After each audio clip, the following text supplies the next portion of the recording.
करोति वाचालं लङ्घयते गिरिं यत्कृपातमहं वन्दे परमानन्दमाधवम्।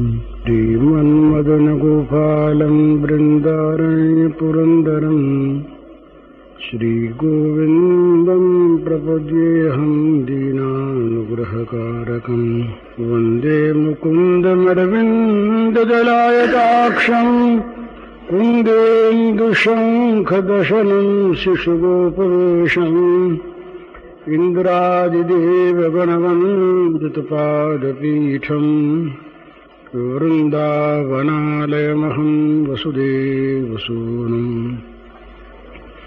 नवजलधरवरनं चम्पकोद्भासिकरणं विकसितनलिनाश्रियं विस्फुरन्मन्दहास्यं कनकरुचिदुकूलं चारुबर्हावचूलं कमपि निखिलसारं नौमि गोपीकुमारम्। वंशीविभूषितकरान्नवनीरदाभात् पीताम्बरादरुणबिम्बफलाधरोष्ठात् पूर्णेन्दुसुन्दरमुखादरविन्दनेत्रात् कृष्णात् परं किमपि तत्त्वमहं न जाने। परमात्मा स्वरूप आप सबके चरणों में नमस्कार। भगवान अखिल रसामृत मूर्ति, अचिंत्यानंत दिव्य गुणगण सागर, अचिंत्यानंत विरोधी गुणाश्रय ब्रज बिहारी, भगवान नंद नंदन के स्वरूप सौंदर्य का कुछ स्मरण किया जाए, ये चेष्टा करनी है। भगवान के स्वरूप सौंदर्य का वर्णन असंभव है, कोई उसे पार पा नहीं सकता। जिन्होंने देखा उनका चित्त उनके पास रहा नहीं, और जिन्होंने नहीं देखा वो बता सकते नहीं। तो इसलिए भगवान श्याम सुंदर के स्वरूप सौंदर्य का वर्णन कोई कर नहीं सकता। ये पढ़ी सुनी हुई बातें कुछ कुछ जो याद आती हैं, उन्हीं पर निर्भर करके कुछ चेष्टा की जाती है। सबसे पहली बात कुछ थोड़ी सिद्धांत की दो एक बात कहकर कुछ कुछ जो याद आती हैं, उन्हीं पर निर्भर करके कुछ चेष्टा की जाती है। सबसे पहली बात कुछ थोड़ी सिद्धांत की दो एक बात कहकर उसके बाद स्वरूप सौंदर्य की स्मृति करने की चेष्टा की जाएगी। हम जहाँ पर भगवान के श्री विग्रह का रूप सौंदर्य स्मरण करना चाहते हैं, वहाँ ये निश्चित मान्य है कि वो कोई हमारे दर्शन करने योग्य वस्तु है। अदर्शनीय नहीं, आकार रहित नहीं, गुण रहित नहीं। तो क्या वो हम लोगों जैसी ही वस्तु है, इसी प्रकार का आकार है, ऐसा ही देह है? तो थोड़ा सा इसका एक दिग्दर्शन मात्र कर लेना है वैष्णव दर्शन की दृष्टि से। जितने भी संसार में देह हैं, वो सब प्राकृत देह हैं, और उनमें प्रधान हेतु है योनि और बिंदु। जहाँ अधोगामी बिंदु है, वो भी उससे भी एक देह का निर्माण होता है। किसी ऊर्ध्वगामी बिंदु वाले पुरुष का किसी प्रसंगवश, किसी कारणवश बिंदु अधोगामी होने पर जिस देह का निर्माण होता है वो भी एक देह है। जहाँ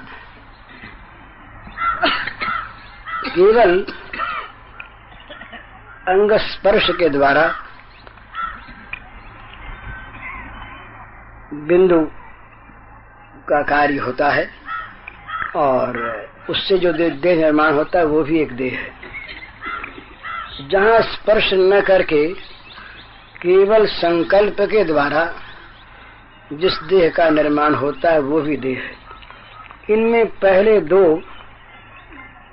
मैथुनज हैं और ये दूसरे दो अमैथुनज हैं। पहले दो देहों में जो पहला है अधोगामी बिंदु, जो विषय वासना से प्रयुक्त होकर अधोगत होता है, उससे निर्माण देह निकृष्ट है। ऊर्ध्वगामी बिंदु के द्वारा प्रसंगवश जिस देह का निर्माण होता है वो उसके अपेक्षा उत्कृष्ट है।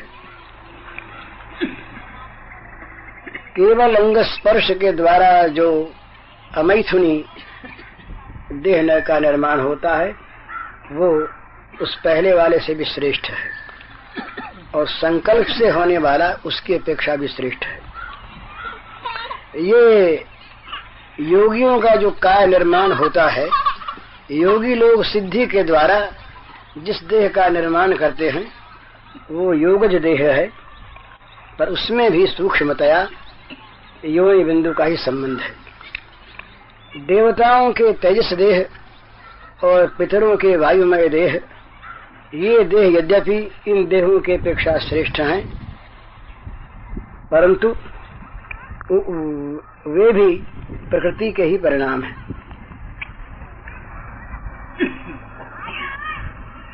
भक्त का, प्रेमी सिद्ध भक्त का भाव देह वो सबसे ऊंचा है, पर वो देह भी भगवत देह से निम्न कोटि का है। सर्वोत्तम देह जो है, सर्वोच्च, वो है भगवत देह। तो श्याम सुंदर का के जिस देह के स्वरूप सौंदर्य का हम आज स्मरण करना चाहते हैं वो है भगवत देह। भगवत देह में देह देही का भेद नहीं है। जैसे हमारे शरीर में और जीवात्मा में भेद है, जीवात्मा शरीर में स्थित है, इस प्रकार भगवान के शरीर में कोई आत्मा स्थित नहीं, वो सारा शरीर ही चिन्मय है। हमारा ये देह कभी बनता है और फिर नष्ट होता है, क्योंकि ये भौतिक है। भगवान का देह नित्य चिन्मय है, वो कभी बनता नहीं, कभी नष्ट नहीं होता, प्रकट होता हुआ सा दिखता है अजन्मा रहते हुए ही, तिरोधान होता हुआ सा दिखता है सर्वत्र सदा विद्यमान रहते हुए ही। लीला में वो पारतंत्र स्वीकार करता है समस्त प्राणी जगत का ईश्वर रहते हुए ही। अजो किसन अव्ययात्मा भूतानाम ईश्वरो किसन प्रकृतिम स्वामधिष्ठाय संभवाम्यात्माय। इन भगवत देहों में भी अवतार में अंतर होता है। ये लंबा विषय, कोई अंशावतार हैं, कला अवतार हैं, मनवंतर अवतार हैं, लीला अवतार हैं, युगा अवतार हैं और स्वयं भगवान है। तो ये जो श्री कृष्ण का इस समय हम स्मरण करने जा रहे हैं, ये स्वयं भगवान का स्मरण है। यद्यपि उन अवतारों में और इन भगवान में तत्वतः कोई अंतर नहीं, परंतु भगवत देह की दृष्टि से स्वयं भगवान में और उनमें लीला भेद से अंतर है। तो स्वयं भगवान श्री कृष्ण, कृष्णस्तु भगवान स्वयं, ये जो स्वयं भगवान श्री कृष्ण हैं, इनके स्वरूप सौंदर्य का हम कुछ स्मरण करना चाहते हैं। अनेक रूप इनके हैं और सभी रूप एक के ही विविध विलास हैं। इनमें ब्रज के रूप का स्मरण करना है। ब्रज में भगवान सर्वथा और सर्वदा रसमय हैं, कुसुम कोमल हैं। उनमें जहाँ कहीं भी कठोरता के दर्शन होते हैं वे ऐश्वर्य का कभी प्रसंगवश प्राकट्य होने पर होते हैं, नहीं तो वे बिल्कुल और बिल्कुल रस भरे हैं, उनमें कहीं कठोरता नहीं। तो वे नंद नंदन भगवान श्री कृष्ण श्याम सुंदर अपनी भगवत्ता और सत्ता को, अपनी महत्ता को छिपाकर व्रज में वात्सल्य रस, सख्य रस और माधुर्य रस का बड़ा सुंदर सुधा प्रवाह बहाते हैं। माताएं स्नेह परिप्लुत हृदय से उन्हें वात्सल्य रस के द्वारा भजती हैं। विविध भावों के सखागण उन्हें सख्य भाव से भजते हैं और ब्रज की महाभागा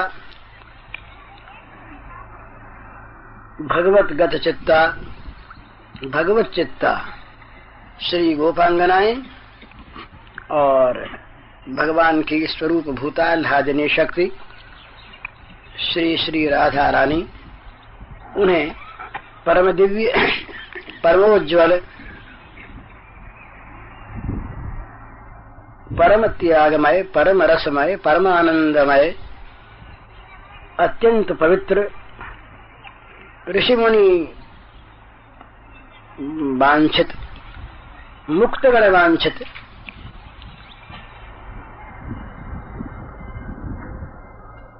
परमहंस गणाकर्षी माधुर्य रस के द्वारा सेवन करती है। ऐसे इन भगवान के किसी एक समय के स्वरूप सौंदर्य का हम स्मरण करते हैं। ये बातें थोड़ा सा भगवत देह के संबंध में, भगवान के संबंध में दिग्दर्शन कराने के लिए कही गई। भगवान श्री कृष्ण का वय, उम्र 15 वर्ष 4 महीने तक तो बढ़ता है और 15 वर्ष 4 महीने पूर्ण होने पर फिर वो नित्य नव किशोर के रूप में, नित्य नव वर्धनशील सौंदर्य के रूप में उसी किशोर अवस्था में रह जाता है। इसीलिए भगवान श्री कृष्ण के दाढ़ी मूछ नहीं और वो जो उद्दंड तारुण्य है वो भी नहीं, उनमें बड़ा सुंदर, बड़ा मृदु कोमल, अत्यंत रसपूर्ण, अत्यंत आनंदपूर्ण, महाभावमय नव किशोर रूप रहता है। वे नित्य नव किशोर हैं।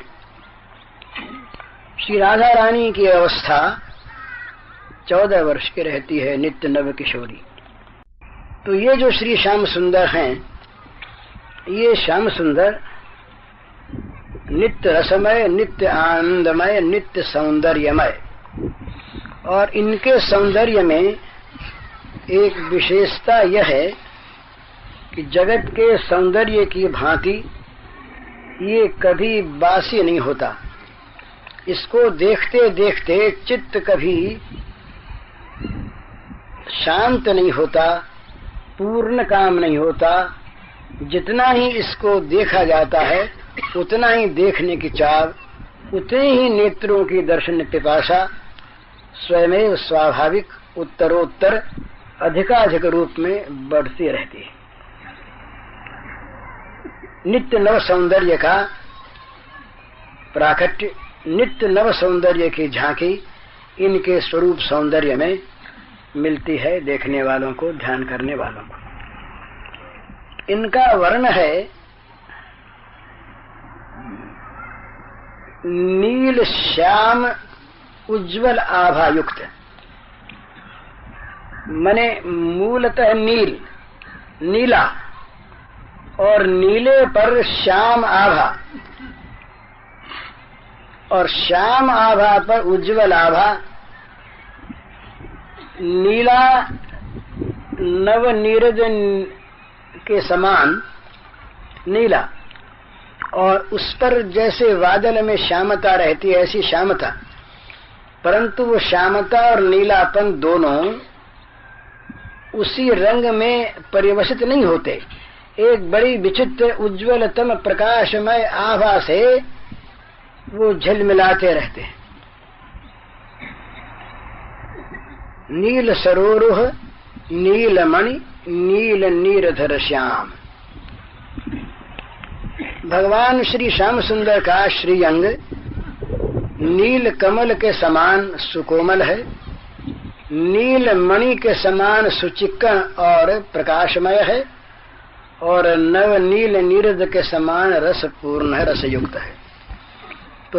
तो सरस सुकोमल सुचिक्कण प्रकाशमय इनके उस नील श्याम उज्ज्वल आभा युक्त वर्ण देह का वर्ण है। ये वर्ण स्वाभाविक परम तेजोमय परंतु परम शीतल, हजार हजार करोड़ करोड़ सूर्यों का प्रकाश इस देह के आसपास रहता है, चारों ओर घेरे हुए औरा के रूप में, परंतु वो परम सुशीतल है, वो अमृतमय है, रसमय है। भगवान की इस देह कांति का आवरण है पीत वस्त्र। श्री राधा रानी का श्रीअंग का वर्ण है अरुणाभ पीत, उज्ज्वल अरुणाभ पीत, प्रकाशमय लालिमा लिए हुए मृदु पीत रंग। और इसी रंग का श्री श्याम सुंदर का वो वस्त्र है जो ये सूचित करता है कि राधा रानी का नित्य ही उनके साथ मिलन हो रहा है। तो ये उनका वस्त्र, पीत वस्त्र, ये सूत का बना हुआ नहीं, किसी रेशमी धागे का बना हुआ नहीं, किसी वृक्ष की छाल से निकले हुए सूत का बना हुआ नहीं, किसी भौतिक पदार्थ का बना हुआ नहीं। ये भगवान के जितने भी वस्त्र हैं, आभूषण हैं, ये सब के सब चिन्मय हैं, चेतन हैं, रसमय हैं, आनंदमय हैं, भगवत स्वरूप हैं। तो ये जो भगवान का सुंदर अत्यंत दिव्य तेजोमय जो बिजली की कौंध सा पीत वस्त्र है, इस पीत वस्त्र से अंग आच्छादित हैं, ढके हैं, परंतु वो श्रीअंग का जो नवनील श्याम उज्ज्वलाभ जो तेज है, वो इस पीत वर्ण के वस्त्र के अंदर से पीत रंग को साथ मिलाकर एक नव विचित्र वर्ण के रूप में बाहर छिटकता रहता है। बड़ा बड़ा मधुर, बड़ा सुंदर। इस रंग को जिसने कभी देखा वो निहाल हो गया।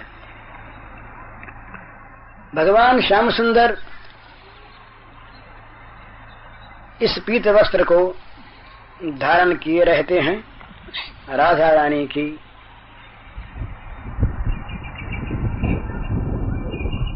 स्मृति में, उनकी अनुभूति में, उनके चिर संग की सूचना के लिए।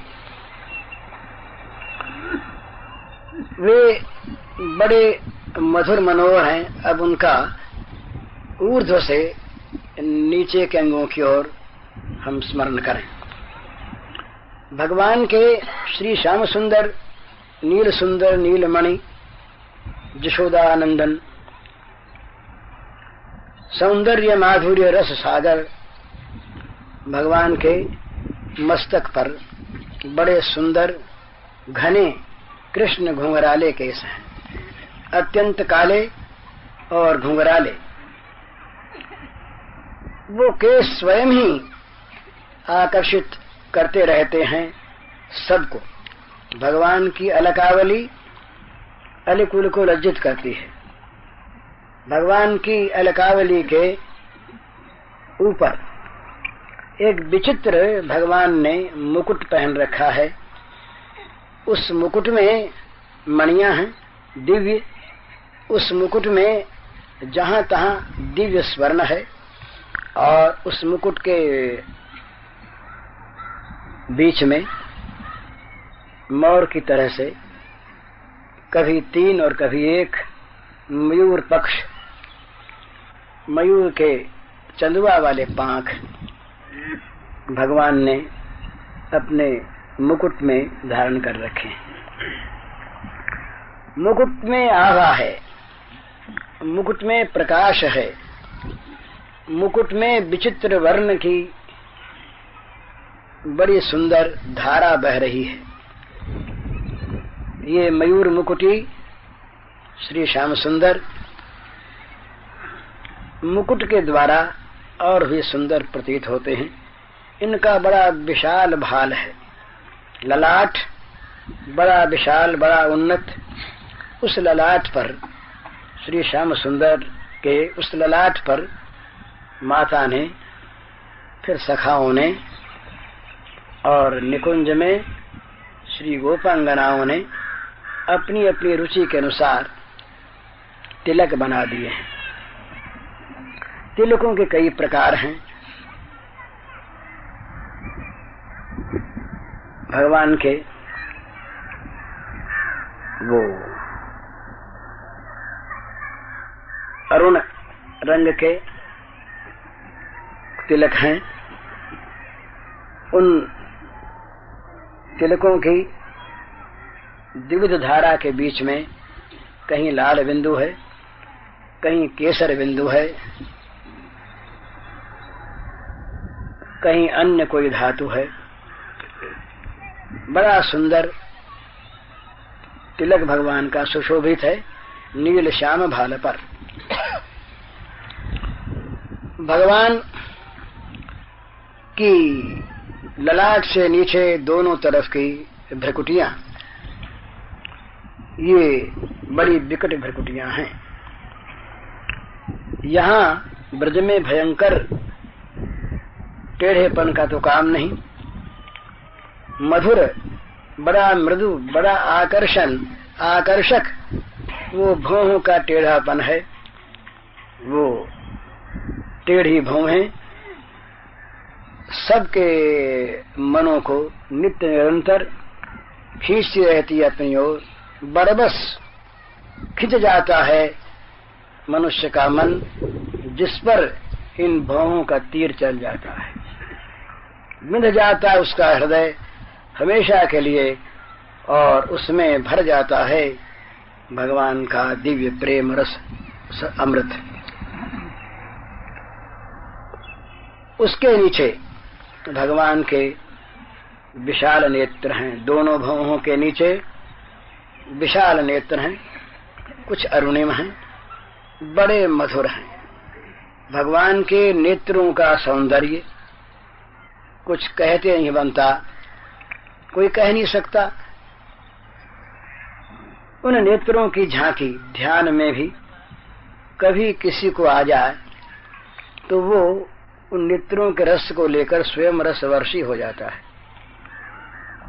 उन नेत्रों से एक बड़ी मधुर, बड़ी दिव्य, बड़ी पुनीत रस की धारा बहती है।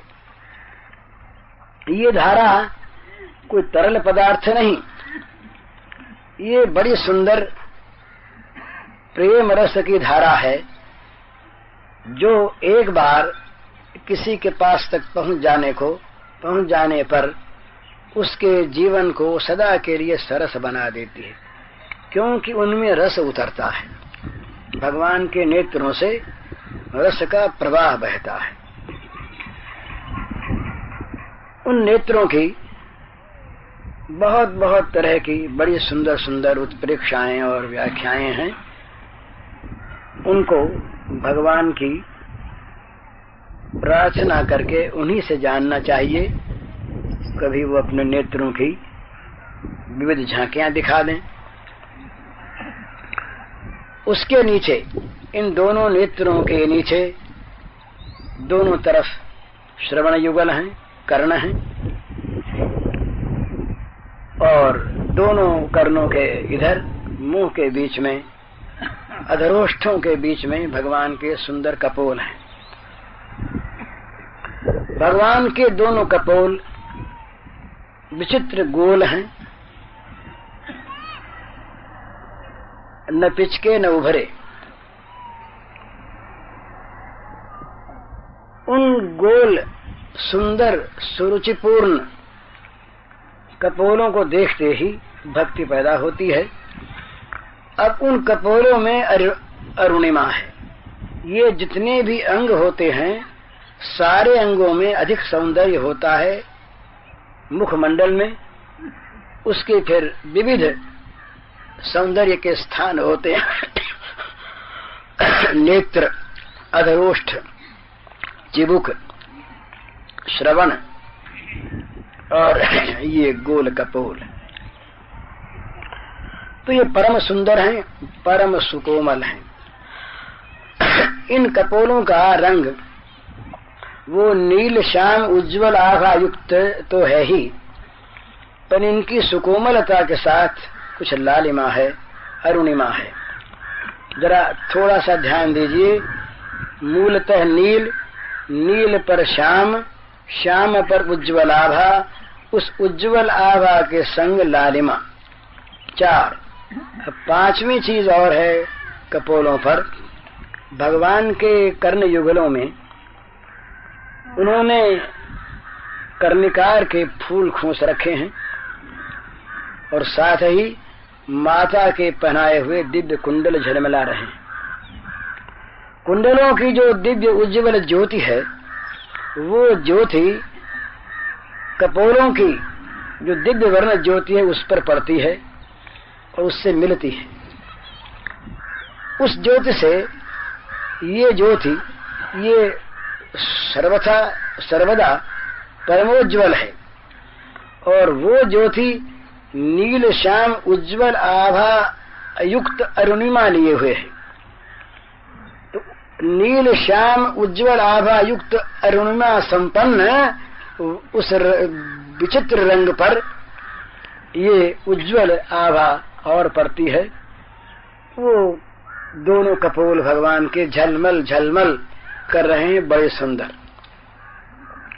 उनके बीच में भगवान की नुकीली नासिका है, जो नेत्रों से लेकर अधरोष्ठों के ऊपर तक वो फैली है। नासिका मोटी नहीं और सुग्गे के चोंच की तरह से नीचे से जरा सी मुड़ी हुई, बड़ी सुंदर नुकीली नासिका। उस नासिका के बीच में भगवान ने गजमुक्ता का एक आभूषण पहन रखा है, जो उनके अधरोष्ठों पर जाकर अपना प्रकाश डालता है। भगवान के चूंकि मूंछ नहीं, इसलिए उसका प्रकाश सीधा जाता है अधरोष्ठों पर। और भगवान के जो अधरोष्ठ हैं, क्या कहना उनका, वे अरुण अधर हैं, अरुण ओष्ठ हैं, लाल बिंबा फल के समान लाल लाल भगवान के बड़े सुंदर ओष्ठ हैं, अधर हैं, और उन पर वो गजमुक्ता का प्रकाश पड़ रहा है। और साथ ही सबके मन को हरण करने वाली, सबके मन में मादकता भर देने वाली, बड़ी सुंदर, बड़ी मधुर, मंद मंद मुस्कान लहरा रही है। भगवान श्री श्याम सुंदर का अधरोष्ट कभी भी इस मंद मृदु स्मित से वंचित नहीं रहता। हमेशा हमेशा दिन रात जब ये श्याम सुंदर शयन करते हैं उस समय भी इनके अधरोष्ठों पर वो मधुर मधुर हंसी बिखरी रहती है, लहराती रहती है, छाई रहती है और उसमें से एक बड़ा सुंदर रस का प्रवाह बहता है। ये भगवान श्याम सुंदर यही तो रस है, रसो वैसह। और वो रस इनके श्री मुखमंडल में आकर व्याप्त हो गया।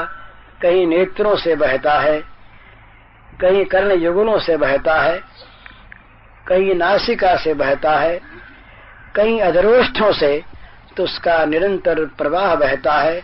और उस प्रवाह के साथ जो ये मृदु मधुर भगवान के मुस्कान है, ये मुस्कुराहट है, ये तो मानो रस की अजस्र बड़ी सुंदर पवित्र ये प्रवाहिनी है, सरिता है, धारा है, ये बह रही है। ये किसको मोहित नहीं करती, किसको रसीला नहीं बनाती। जिसने उनकी मुस्कान को एक बार देख लिया, जिन पर उनकी मुस्कान का जरा सा जादू चल गया, वो कोई हो, कैसा भी हो, मुनियों के मरे मन को फिर जीवित कर देने वाली ये भगवान की मुस्कान। जिन ऋषि मुनियों ने अपने मनों को हमेशा के लिए मार दिया, उनके नेत्रों के सामने यदि ये मुस्कान कभी आ जाती है तो उनका मरा मन संजीवनी पाकर जीवित हो उठता है, नाच उठता है और थिरकने लगता है। श्याम सुंदर के चरणों में ले जाकर डाल देता है उस मन वाले देह को। तो भगवान का ये मंदस्मित, भगवान की ये मृदु मधुर मुस्कान बड़ी मनोहर। और इसमें जब उस हंसी के समय भगवान की वो मधुर मधुर दंत पंक्ति, वो दारिम के दानों के समान बड़ी उज्जवल तेजोमयी दंत पंक्ति, जब वो विकसित होते हुए अधरोष्ठों के द्वारा बाहर दिखाई देती है, तो एक अभिनव महान आनंद की अनुभूति होती है। इसके बाद भगवान के चिबुक, ठोड़ी, इसकी सुंदरता अनोखी। भगवान की सुंदरता, श्री श्याम सुंदर की सुंदरता का कोई पार नहीं। वो जिस अंग की तरफ दृष्टि जाए वही सुंदर, वही आकर्षक, वही नित्य रसवर्धक, वही नित्य नवीन सौंदर्यमय। तो भगवान की चिबुक बड़ी सुंदर। अब भगवान के कंठ देश में आइए। ये भगवान ललित त्रिभंगी हैं। पैर से पैर वहां एक बंकिमा, कमर में एक बंकिमा और भगवान के कंठ देश में एक बंकिमा। तीन प्रकार के बांके, ये बांके बिहारी हैं। इनकी ये बंकिमा और ये बांकी भंगिमा किसके मन को नहीं चुरा लेती। तो भगवान के त्रिभंग ललित सुंदर सच्चिन्मय श्री अंगों पर आभूषण शोभा प्राप्त करते हैं इनके अंगों का स्पर्श पाकर। इनके अंग उन आभूषणों से शोभित नहीं होते, वे आभूषण इनके अंगों से लगकर, इनका स्पर्श पाकर धन्य हो जाते हैं, उनका जीवन सफल हो जाता है। वे परम मंगलमय, परम सुंदर बन जाते हैं और श्याम सुंदर मानते हैं कि इनसे मैं सज रहा हूं। ये सेवकों को आदर देने का उनका स्वाभाविक सहज स्वभाव है, शील है। तो भगवान के गलदेश में, कंठ में मुक्ता की माला है। भगवान के उससे नीचे विशाल वक्षस्थल पर श्री लक्ष्मी जी का चिन्ह है स्वर्ण रेखा के रूप में दाहिनी ओर, बाईं ओर भृगुलता का चिन्ह है। विशाल वक्षस्थल पर कौस्तुभ मणि शोभित हो रही है और मैया के रोज पहनाए हुए 3-3 हार भगवान के श्रीअंग को सुशोभित करते हुए धन्य हो रहे हैं। उन रत्नहारों में विविध प्रकार के पन्ना, माणिक्य, वज्र, हीरा, नीलम इत्यादि रत्नों का सम्मिश्रण है। इसके अतिरिक्त अत्यंत सुंदर, रमणीय, परम सुवासित, सुगंधित, नित्य नव मुकुलित, कभी भी जो सूखते नहीं, मुरझाते नहीं, इस प्रकार के रसमय, सुगंधमय पुष्पों की मालाएं घुटनों तक भगवान के लटक रही हैं गरदेश में, बड़ी सुंदर, बड़ी मनोहर। उनमें बीच बीच में तुलसी के गुच्छ हैं और भ्रमर उन पर मंडरा रहे हैं। शोभा और भी बढ़ रही है। भगवान श्री श्याम सुंदर के सखाओं ने, मित्रों ने एक नई चीज की माला और बनाई, वो है गुंजा, चिरमी, लाल लाल गुंजाओं की माला। बड़े सुंदर सुंदर नए नए फल लेकर गुंजा फल मित्रों ने माला बनाई और श्याम सुंदर को पहना दी। इसके अतिरिक्त विविध धातुओं से मित्रों ने श्रृंगार किया।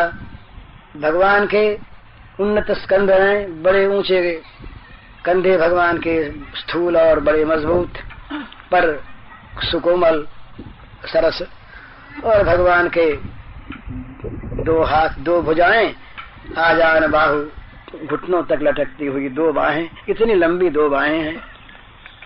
उन बाहों को भगवान ने गले में एक दूसरा दुपट्टा डालकर पीठ और बाहों को कुछ ढक सा रखा है। दोनों भुजाओं में मणियों के और उनके साथ वन्य धातुओं के बाजूबंद हैं। उसमें बड़ी सुंदर वन्य फलों की मालाएं, वन्य फलों के बाजूबंद गूंथ गूंथ करके मित्रों ने और माधुर्य भावापन्न भगवान की महाभागा प्रेयसियों ने सजा दिया है। इसके साथ साथ विचित्र विचित्र धातुओं को वन में मित्रों ने घिस घिस कर, पीस पीस कर उनकी चित्रकारी कर दी है श्याम सुंदर के तमाम अंगों पर, श्री मुख के कपोलों पर, वक्षस्थल पर, भगवान की भुजाओं पर, उनकी हथेलियों पर, उनकी पिंडलियों पर, उनके बड़े सुंदर चरण युगलों पर और चरण तल पर, जहां तहां धातुओं की बड़ी सुंदर चित्रकारी बनी हुई है। भगवान का उदर त्रिबली युक्त है, गंभीर नाभि है, पेट सूक्ष्म है और उससे नीचे भगवान का जो कटिदेश है वो बहुत सूक्ष्म है। विशाल वक्षस्थल और संकुचित कटिदेश कमर, उसमें भगवान ने मधुर मनोहर शब्दों से युक्त करधनी पहन रखी है। वो करधनी मणिमुक्ताओं की दिव्य स्वर्ण निर्मित और घूंघरों वाली, उसमें घूंघर लगे हैं। जब श्याम सुंदर ठेकते हुए जाते हैं, कुछ कुछ नाचते हुए, तो उन बड़ी सुंदर, बड़ी मधुर ध्वनि होती है उनमें से। भगवान का नीचे का श्रीअंग ढका हुआ है उस पीत पट से, पर उसके अंदर से भी वो श्याम नीराभ उज्ज्वल आभा निकल निकल कर पीत पट के रंग से मिलकर बाहर विकसित हो रही है। भगवान की जांघें बड़ी सुंदर सुचिक्कण, भगवान श्री श्याम सुंदर के जानु घुटने बड़े मनोहर, पिंडलियों का तो कुछ कहना ही नहीं। भगवान के श्री चरणों के जो दर्शन हैं ये तो मुक्ति को भी तुच्छ करा देने वाले। टखने भगवान के बड़े सुंदर पैरों के, और भगवान के वो बड़े सुकोमल सुकोमल चरण युगल मुनि मनहारी सौंदर्य की राशि है। भगवान का वो नखमंडल, भगवान के 10 अंगुलियों के जो नख हैं वे एक विचित्र ज्योति का प्रकाश करते हैं। भक्त लोगों को ऐसा दिखाई देता है कि ब्रह्म का प्रकाश ये श्री श्याम सुंदर की नख ज्योति ही है।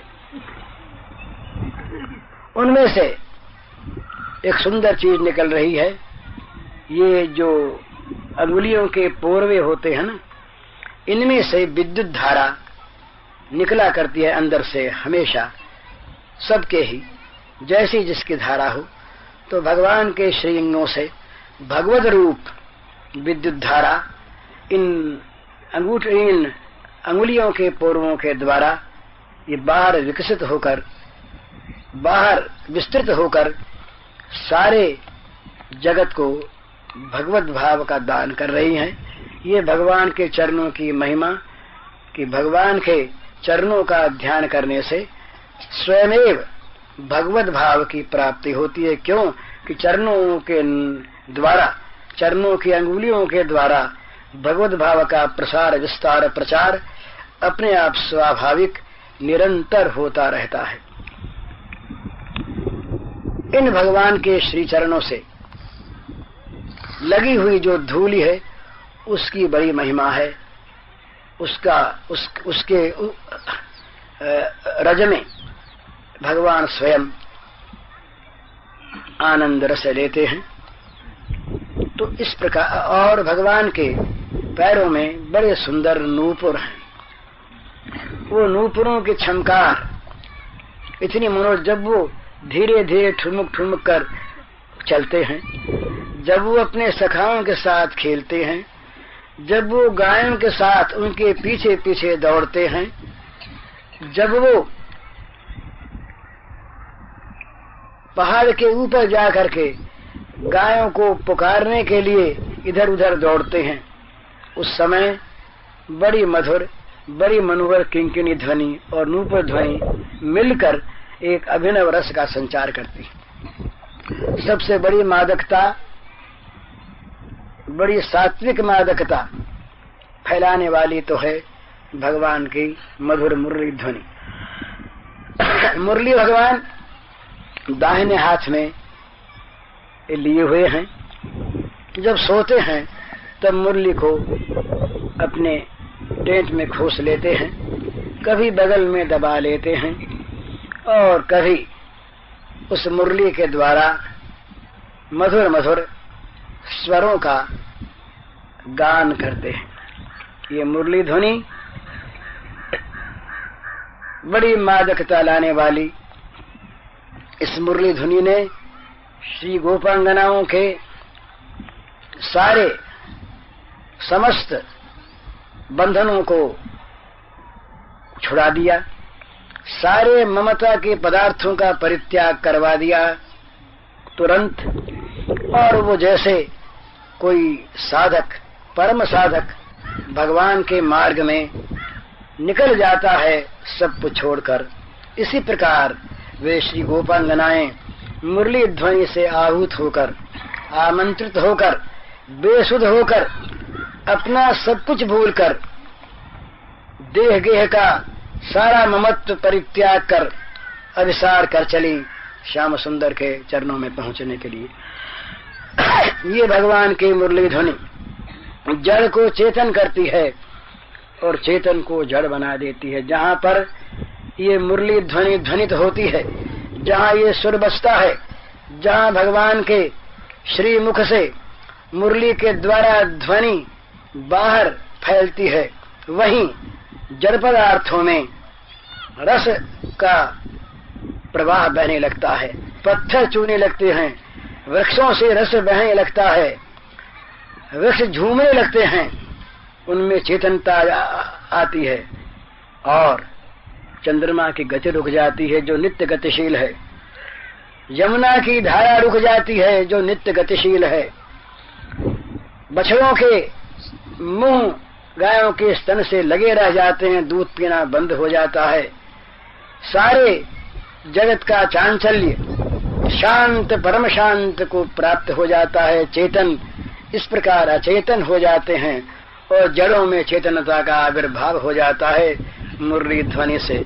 ऐसी मधुर मनोहर भगवान की मुरली। अब आप थोड़ी देर के लिए नंद नंदन के इस कदम के नीचे खड़े हुए यमुना पुलिन पर बालुका राशि में इस सुंदर श्री विग्रह की झांकी करते हुए कुछ उनकी मुरली ध्वनि सुनिए और उस पर अपने आप को न्योछावर कीजिए। मुरली ध्वनि के साथ ही उनके श्रीअंग से जो एक विचित्र सुगंध निकल रही है, उस सुगंध का भी आनंद लीजिए।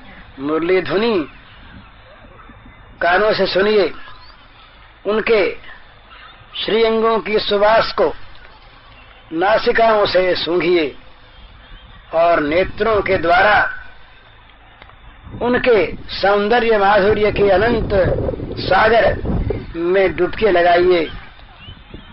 उनके चरणों का स्पर्श करके अपनी स्पर्शेंद्रिय को धन्य कीजिए और उनके प्रसाद का ग्रहण करके रसनेन्द्रिय को भाग्यशालिनी बनाइए। कुछ ध्यान कीजिए हो सके तो।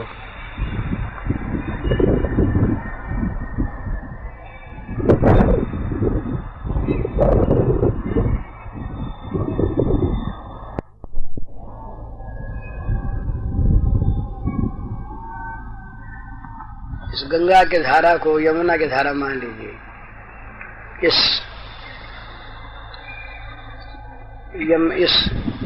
तट को यमुना तट मान लीजिए, इस बालुका राशि को यमुना के तट की बालुका राशि मान लीजिए नहीं ऐसा अनुभव कीजिए।